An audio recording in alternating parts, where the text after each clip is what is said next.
The Vorten fleet met the Dokdo at the edge of their home system.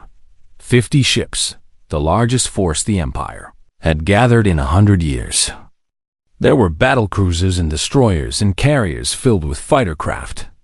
There were command ships and support vessels and ancient warships pulled from museums. Every weapon was armed. Every crew was ready to die. Admiral Grath commanded the fleet from his flagship, the Vorten's pride. He was old and scarred, a veteran of a dozen wars. He had never lost a battle. He did not plan to lose this one. One ship, he muttered, looking at his screen. They sent one ship against us. Are the humans insane? His second officer shook his head.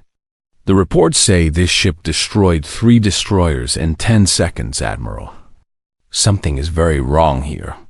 Reports can be exaggerated.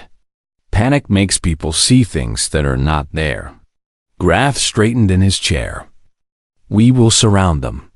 We will fire everything we have at once. No ship can survive that.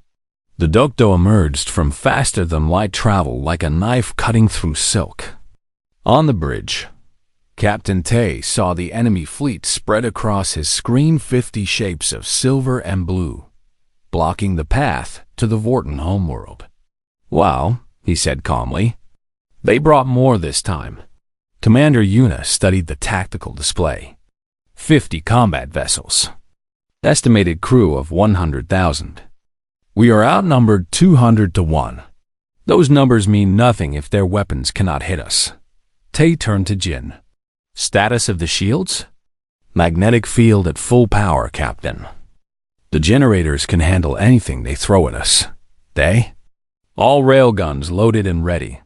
I have calculated firing solutions for every ship in their fleet. Just give the word. Tay nodded.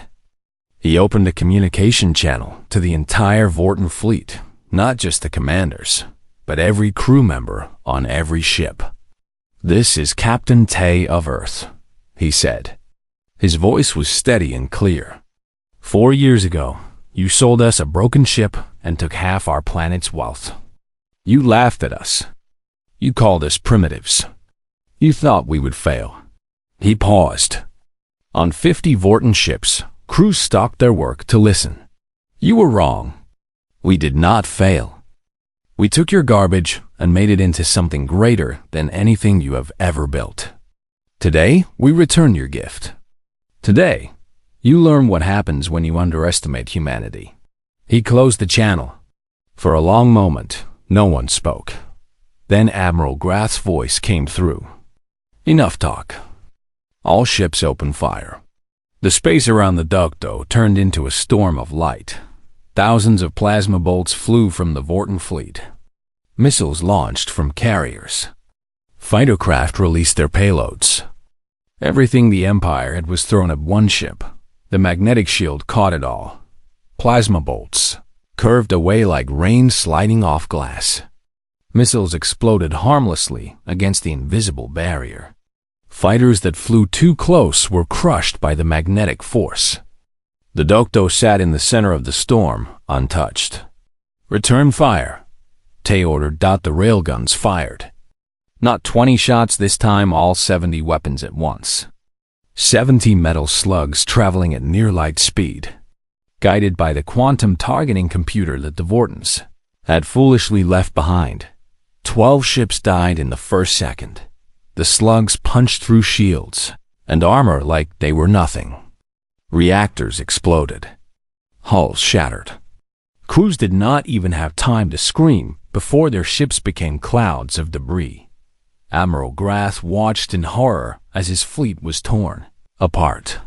He had never seen weapons like this. He had never imagined they could exist. Focus fire on their weapons, he shouted. Target the guns. Disable them. His ships tried. They poured everything they had at the Dokdo's rail gun mounts. But the magnetic shield protected the weapons as well as it protected the hull. Every shot was deflected. Every missile was pushed away. The railguns fired again. 10 more ships vanished. The Vorten fleet broke dot. It was not a retreat. It was a panic. Ships turned and fled in every direction, abandoning formation, abandoning orders, thinking only of escape. Admiral Grath screamed commands that no one obeyed. The Dokdo did not chase them. She did not need to. Her message was delivered. "Cease fire," Tay said. "Let them run. They need to tell everyone what happened here." The survivors scattered into the darkness of space. Behind them, the wreckage of 30 ships drifted in silence, monuments to the price of arrogance. The Vorten homeworld was called Vortuka. It was a gray planet with gray cities and gray skies. The Vortens liked things gray. They found color distracting. The Dokdo entered orbit 3 hours after the battle. Below, billions of Vortens looked up at the sky and saw their Nightmare 1 ship. Hovering above their world like a god of war. Ambassador Krell was brought to the communication center. His thin face was pale. His black eyes were wide with fear. His hand shook as he activated the transmission. "Captain Tay," he said, I must apologize for any misunderstanding. The sale of the ship was conducted in good faith. If there were problems with the vessel, we would be happy to offer compensation." "Compensation?" Tay's voice cut through the transmission like a blade. "You stole half our planet's wealth. You laughed in our faces. You expected us to die in the cold darkness of space, alone and forgotten." "Please," Krell whispered. "We did not mean. You meant everything you did. And now you will pay for it." Tay stood up from his chair. Behind him, through the windows of the bridge, the planet Vortuka hung in space like a gray marble. "Here are my terms," Tay said. "First, you will return every gram of gold you took from Earth, plus interest. Second, you will provide us with complete technical data on all Vorten technology. Third, you will sign a treaty recognizing Earth as an equal power in the galaxy. And fourth," he paused, "you will apologize, publicly, to every human being who suffered because of your greed." Krell's face twisted. Pride and fear fought in his black eyes. "And if we refuse? Then we will take what we want. We will destroy your fleet. We will occupy your planets. We will end your empire. The choice is yours." The transmission ended. Krell stood alone in the communication center, staring at the blank screen. Around him, his advisors waited in terrified silence. "We have no choice," said one of them. "Our fleet is destroyed.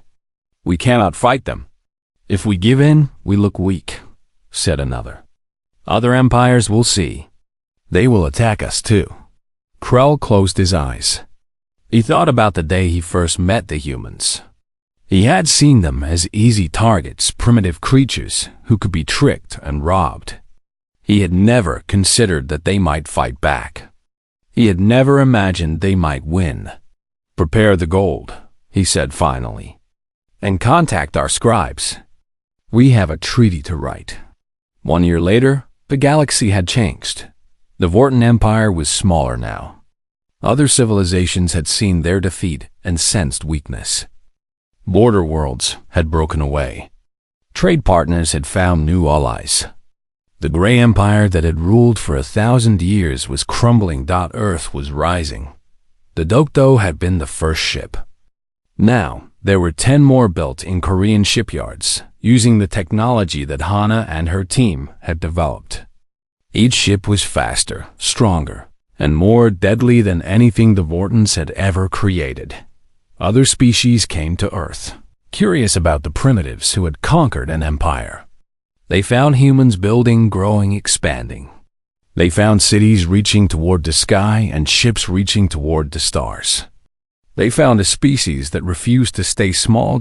Tay stood on the bridge of the Dokdo, looking out at the stars. He was older now, gray hair at his temples, lines on his face. But his eyes were still sharp, still full of fire. Hana stood beside him. She was no longer just an engineer. She was the director of starship development, responsible for every vessel in Earth's growing fleet. Do you remember the day we first saw this ship? She asked. I remember, Tay said. It smelled like death. The lights did not work. The reactor was missing. He smiled. And you looked at all of it and said we could fix it. I was not sure at the time, Hannah admitted. I was scared. I thought maybe the Vortons were right. Maybe we were just primitives who did not belong in space. But you did not give up. No, I did not. Tay turned to face her. That is what makes us human, Hannah. We do not give up. We do not accept impossible. We take what others throw away and make it into something beautiful. He looked back at the stars, at the infinite darkness that was now full of possibilities. They tried to trick Earth into buying a broken warship. They thought they were clever. They thought they had won. He shook his head slowly. They did not understand.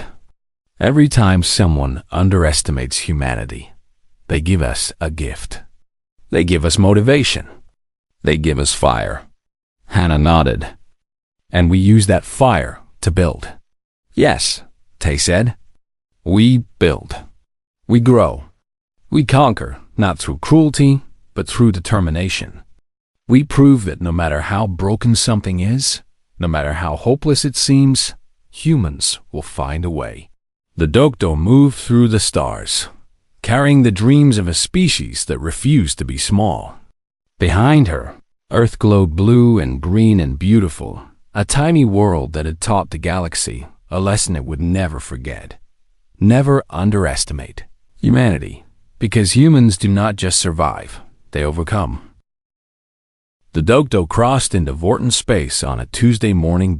Captain Tay sat in his chair on the bridge, watching the main screen. Stars flew past like white lines as the ship traveled at speeds that would have seemed impossible 4 years ago. Next to him stood Commander Yuna, his second in command. Yuna was 40 years old, with short gray hair and cold eyes. She had been a fighter pilot before joining the Dokdo project. She had lost her husband in a training accident 10 years ago and had never remarried. The ship was her life now. How long until we reached the border station? Tay asked. 2 hours, Yuna replied. Their sensors will detect us in 30 minutes. Good. Let them see us coming. The crew of the Dokdo was small, only 500 people. A Vorton battlecruiser usually carried 3,000. But humans did not need that many. They had built the ship to be efficient. Computers did the work of hundreds. Machines did the work of thousands. Each crew member was trained for multiple jobs. Hannah was in the engine room, watching the reactor's output on her screens. The fusion core hummed with steady power. It was beautiful, her greatest achievement. She had built something that Earth's best scientists said was impossible.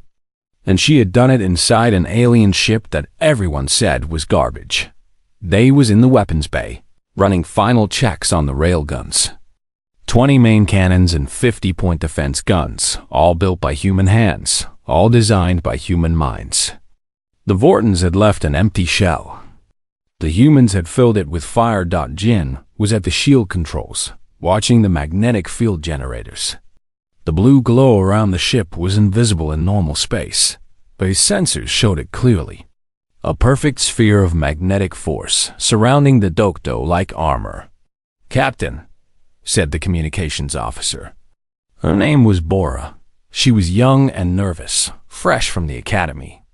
We are receiving a transmission from the border station. Put it on screen. The main screen flickered.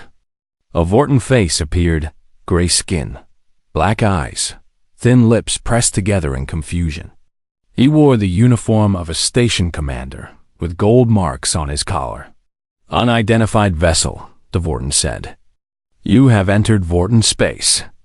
State your identity and purpose. Tay stood up from his chair. He straightened his uniform dark blue with silver buttons, the flag of Earth on his shoulder. He looked directly at the screen. This is Captain Tay of the Earth vessel Dokdo. We are here to deliver a message to Ambassador Krall. The Vorton commander's eyes narrowed. I do not recognize your ship. What class is it? Where was it built? Your people sold it to us 4 years ago. You called it the Crusher. There was silence. The Vorton's face went through several emotions: confusion, then recognition, then disbelief. That is impossible, he said slowly. The Crusher was decommissioned. It was stripped of all systems. It was... He stopped. His black eyes grew wider. How are you flying it? We fixed it, Tay said simply. We made some improvements along the way. Now, if you would be so kind, please tell Ambassador Krell that Earth has come to return his gift. The transmission ended. The Vorton commander's face disappeared from the screen. Stepped closer to Tay. They will send warships to intercept us. I know. We have never tested the weapons in real combat. I know that too. Are you worried? Tay looked at his crew, the men and women who had worked for 4 years to make this moment possible. They were calm. They were ready. They trusted the ship they had built with their own hands. No, Tay said. I am not worried. The warships came 40 minutes later. There were 3 of them Vorton destroyers, each about half the size of the Dokdo. They were sleek and silver, shaped like teardrops with weapons bristling from every surface. Plasma cannons glowed blue along their hulls. The lead ship hailed them. A Vorton captain appeared on screen. He looked young and angry. Earth vessel, the captain said. You will power down your engines and prepare to be boarded. Any resistance will be met with force. Tay smiled. It was not a friendly smile. We did not come here to surrender. We came here to send a message. This is your one chance to move aside. The Vorton captain laughed. You are 1 ship against 3. You are primitives flying stolen technology. You have no chance. Then come and take us. The screen went dark. Seconds later, the Vorton destroyers opened fire. Blue plasma bolts streaked across space toward the Dokdo. Each one was as big as a car, burning with enough energy to melt through steel. They moved faster than any Earth weapon, but not fast enough. Shields holding, Jin reported. His voice was calm.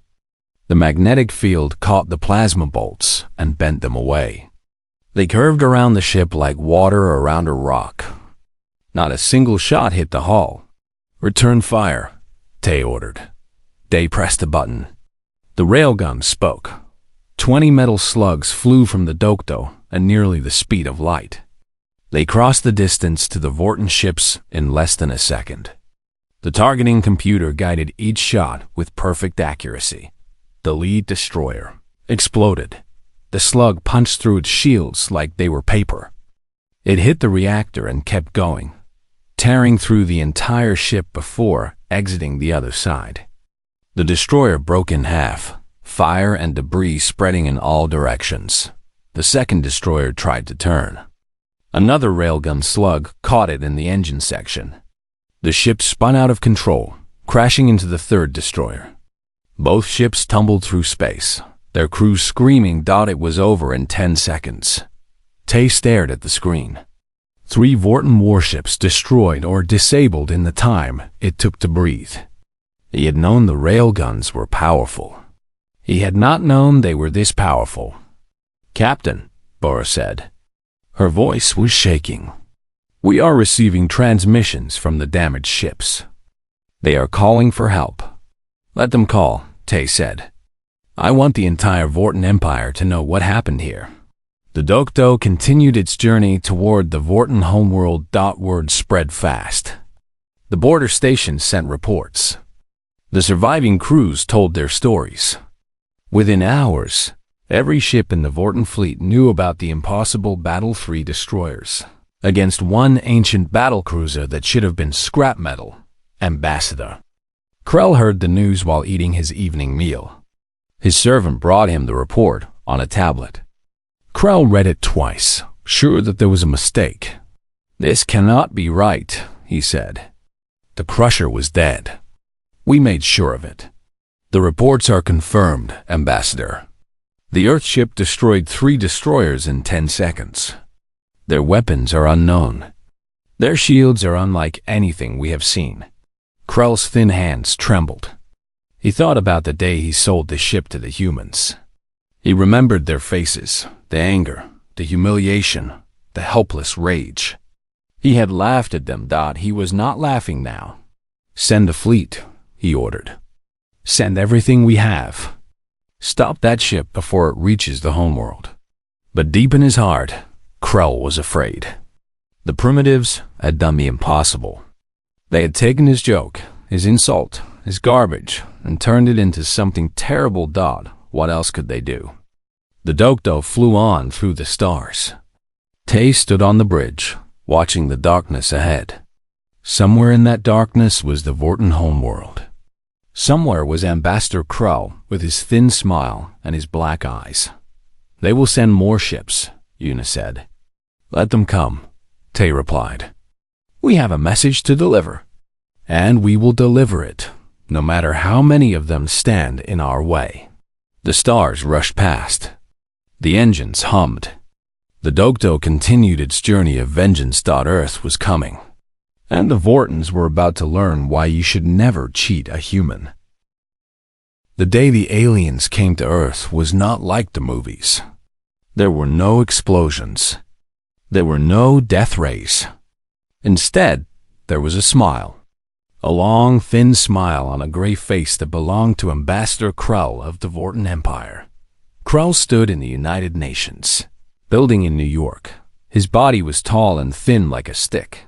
His eyes were large and black like 2 dark pools. He wore a silver robe that touched the floor. Behind him stood 4 Vorten soldiers in heavy armor. They looked down at the humans like they were looking at insects. "We come in peace," Krell said. His voice was smooth like oil. "The Vorten Empire wishes to welcome Earth into the galactic community. We offer you friendship. We offer you trade. We offer you protection." The world leaders sat in their chairs and listened. Some were excited. Some were scared. All of them were careful. Earth had only discovered faster than light travel 2 years ago. They had sent 1 small ship to Mars and back. They knew nothing about the galaxy. Captain Tay sat in the back of the room. He was a Korean naval officer with short black hair and sharp eyes. He was 42 years old and had spent 20 years in the military. He did not trust the alien smile. He had seen that kind of smile before on the faces of men who wanted to sell you something broken. Next to him sat Chief Engineer Hannah. She was 35 years old with long black hair tied in a ponytail. She had designed the engine that took humans to Mars. She was the smartest person Tay had ever met. She was also watching Krell with careful eyes. "What do you want in return?" asked the President of the United States. Krell's smile grew wider. "We want nothing but friendship. However, if Earth wishes to truly join the galactic community, you will need a proper starship. A warship to protect your planet from threats." The room went quiet. Everyone knew what he meant. The galaxy was not a safe place. There were pirates. There were other empires. Earth needed to defend itself. "We happen to have such a ship," Krell continued. "A battlecruiser from our own fleet. It is old, yes, but it is powerful. We will sell it to you at a very fair price." The price was half of Earth's gold reserves. It was more money than any nation had ever spent on anything. But the world leaders were scared. They had seen the Vorten ships in orbit.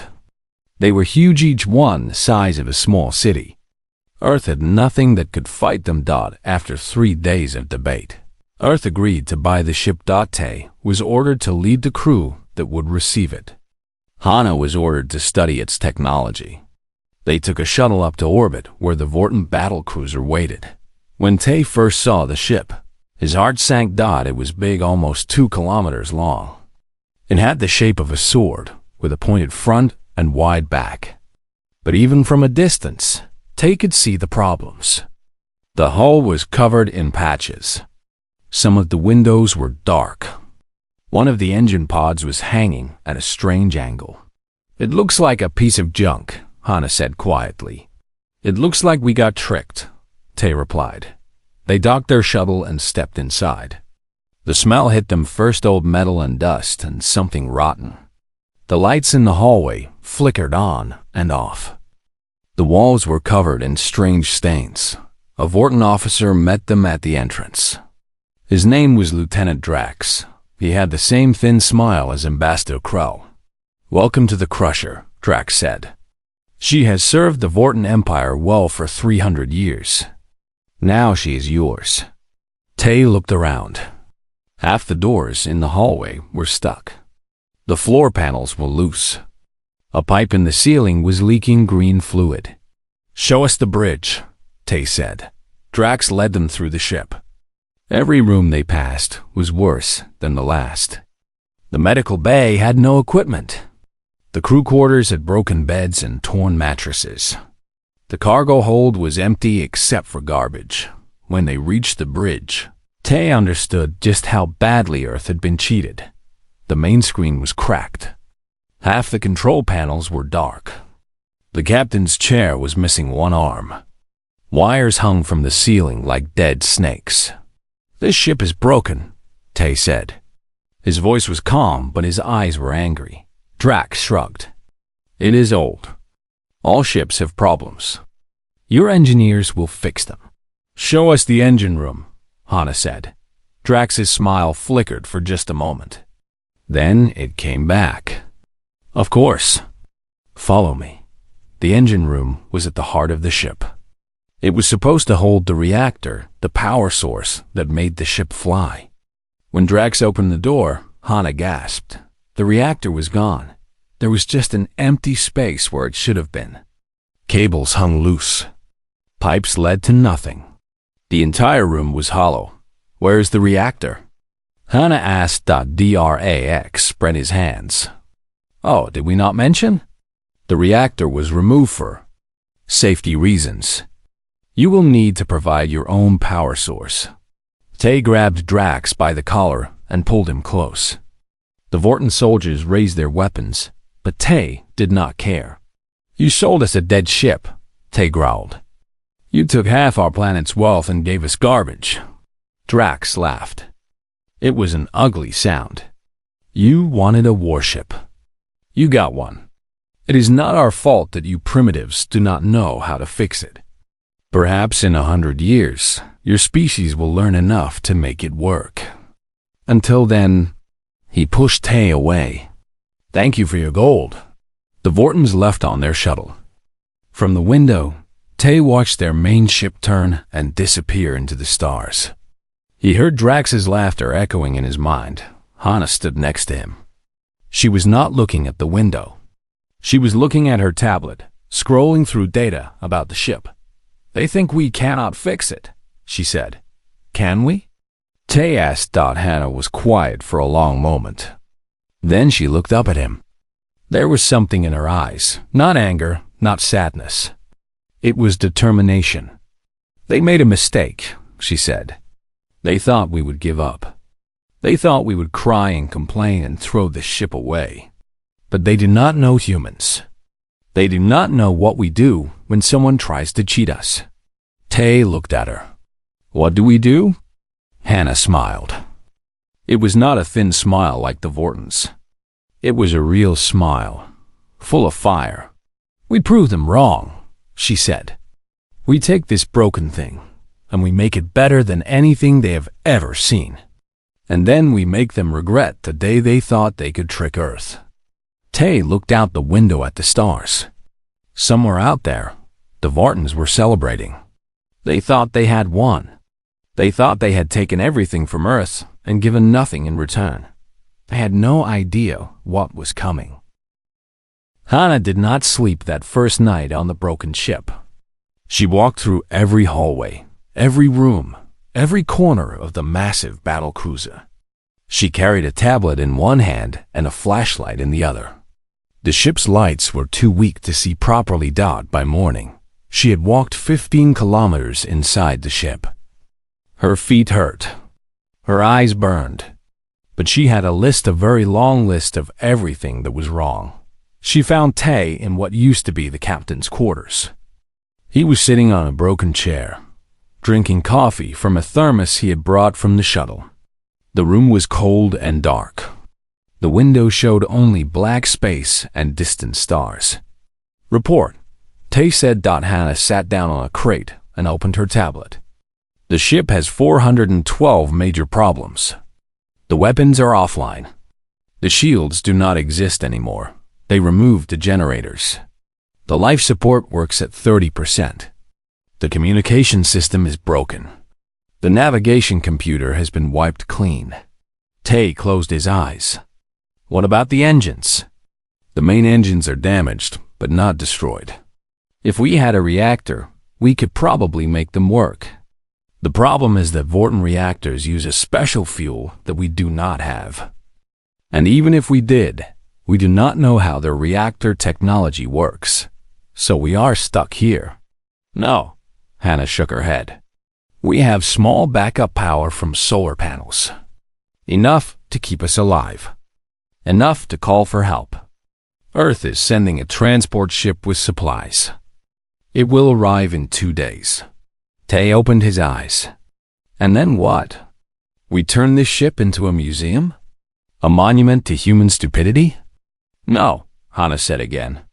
Her voice was stronger now. "Then we get to work." The transport ship arrived on schedule.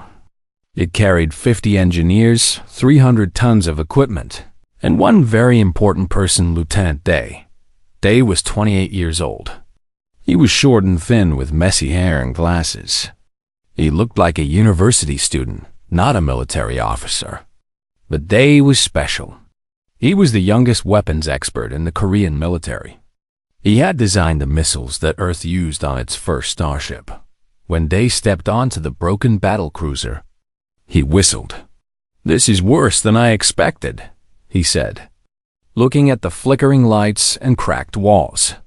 "This is exactly what I expected," Hannah replied. "Come, I want to show you something." She led him to the weapons deck. It was a long hall filled with empty mounts and dead screens. There were supposed to be plasma cannons here, the main weapons of the Vorten Empire. Instead, there was nothing but holes in the floor where the guns used to be. "They took everything," they said. "Not everything." Hannah walked to the far end of the hall. There, hidden behind a broken wall panel, was a small device. It was black and smooth, about the size of a football. "What is that?" they asked. "I do not know yet, but they forgot to remove it. It is connected to the ship's targeting system. I think it is some kind of computer core." They examined the device carefully. His eyes grew wide. "This is advanced. Very advanced. If I can understand how it works, I might be able to build weapons that interface with it. That is what I hoped you would say." Over the next week, the engineering team spread through the ship like ants. They opened every panel, checked every wire, tested every system. Hannah organized them into groups, one for engines, one for life support, one for weapons, one for hull repair. The news they brought back was mixed. The good news. The ship's basic structure was solid. The hull was made of a metal that was stronger than anything on Earth. Even with 300 years of use, it was still in good condition. The frame of the ship could last another 300 years if they took care of it. The bad news: almost everything else needed to be replaced. The engines could work, but they needed fuel and repair. The weapons were gone, and the mounts were designed for Vorten technology. The shields were completely missing. The computers had been erased. Hannah called a meeting in the cargo hold. It was the only room big enough to fit everyone. The 50 engineers sat on crates and boxes, looking tired and worried. "I know what you are thinking," Hannah said. She stood on a platform so everyone could see her. "You are thinking this is impossible. You are thinking we should give up and go home. You are thinking the Vortens were right. We are just primitives who got tricked." No one spoke. Some of them looked at the floor. "Let me tell you a story," Hannah continued. 100 years ago, my great-grandmother lived in a small village. The village had no electricity, no running water, no cars. People thought Korea would always be poor. They thought we would never catch up with the rest of the world. She paused. 50 years later, Korea was building ships and cars and computers. We did not wait for others to help us. We learned. We worked. We built. We took what we had and made it better. Hannah pointed at the ceiling at the huge ship around them. This is the same thing. The Vortons think we cannot do it. They think we are too primitive, too stupid, too weak. But they do not know us. They do not know that humans do not give up. They do not know that when someone tells us something is impossible, we prove them wrong. She looked at each face in the crowd. "I am not going to lie to you. This will be hard. This will take years. We will fail many times before we succeed. But we will succeed. Because we are human. And that is what humans do." The room was quiet. Then Day stood up. "I figured out the targeting computer," he said. "It uses a system we have never seen before, quantum probability tracking. It can predict where an enemy will move before they move. If I can build weapons that work with it, this ship will never miss a shot." Hannah smiled. "That is what I want to hear." "What else?" Another engineer stood up. Her name was Sue. She was in charge of the engine team. "The engines use magnetic containment," Sue said. "The technology is similar to our fusion research on Earth. If we build a new reactor, our own reactor, I think I can make it work with the engine system. It will not be easy, but it is possible." More engineers started talking. Ideas flew around the room. Problems became challenges. Challenges became projects. By the end of the meeting, Hannah had a new list, not of problems, but of solutions. That night, Hannah stood alone on the bridge.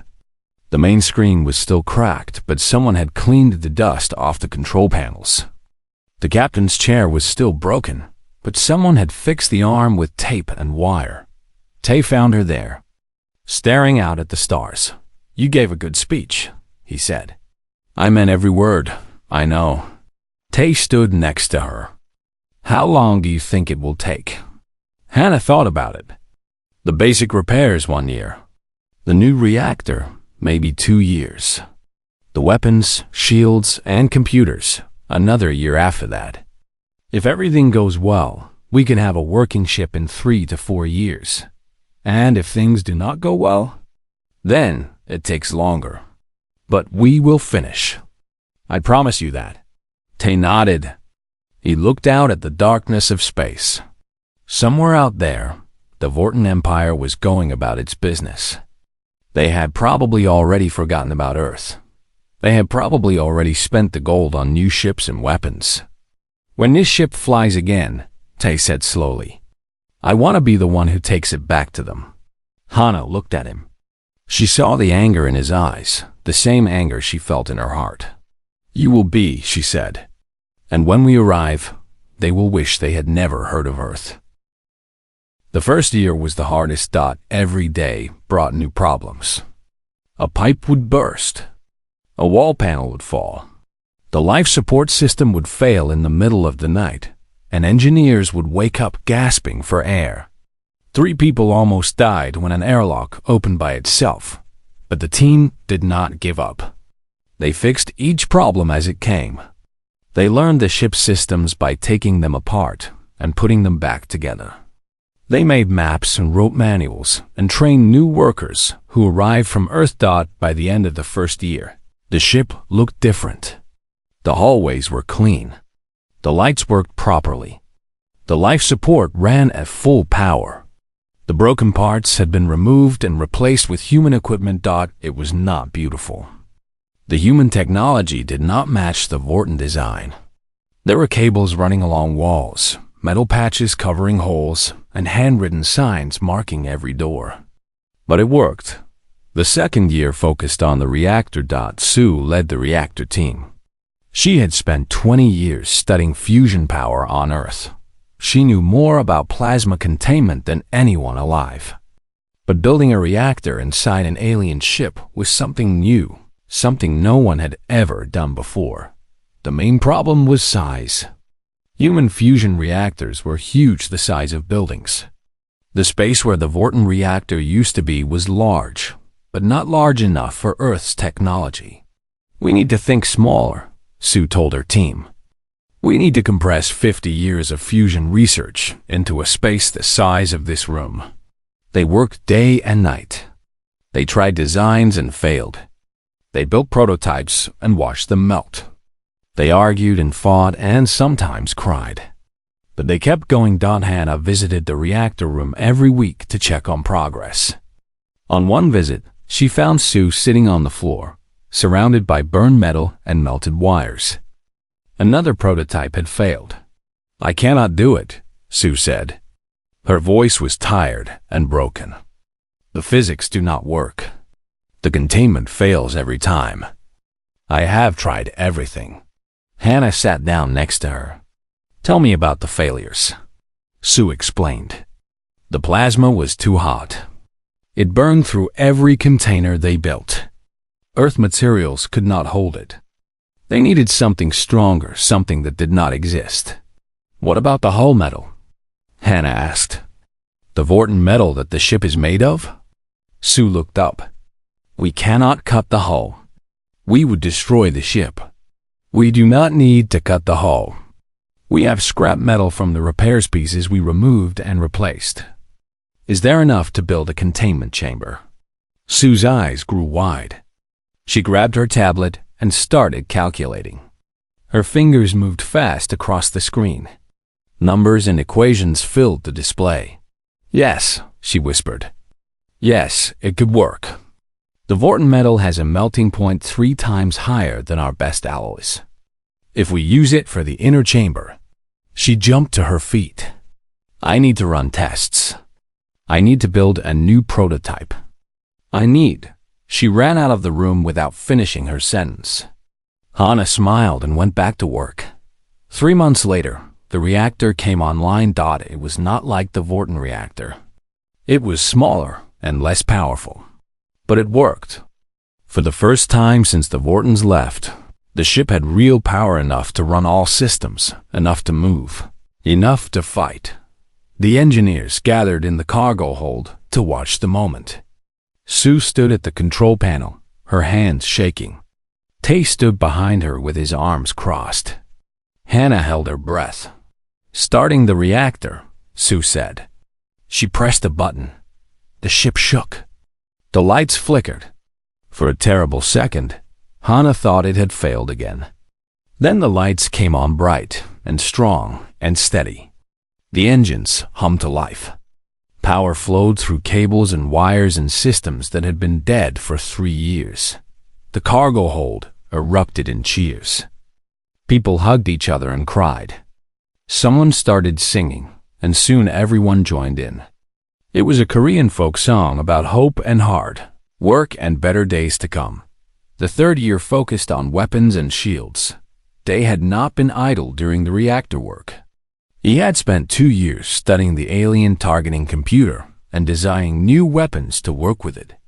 Now, with power finally available, he could build them. The Vortons use plasma cannons. Day explained to Tay and Hannah. They are powerful but slow. The plasma bolt takes time to travel, and a fast ship can dodge it. He pulled up a design on his tablet. It showed a long, thin tube with complex machinery inside. This is my design. I call it a railgun. It uses electromagnetic force to fire a metal slug at incredible speed, nearly 1% of light speed. Nothing can dodge it. Nothing can stop it. Tay studied the design. How many can we build? With the materials we have, 20 main guns and 50 smaller point defense weapons. It is not as many as a Vorton ship carries, but our guns are better. 1 hit from a railgun will do more damage than 10 plasma bolts. The weapons were installed over 6 months. The ship's original weapon mounts did not fit, so the engineers built new ones. They cut holes in the hull and welded the guns in place. It was ugly work, but it was effective. The shields were harder. Vorten shields used a technology that humans did not understand.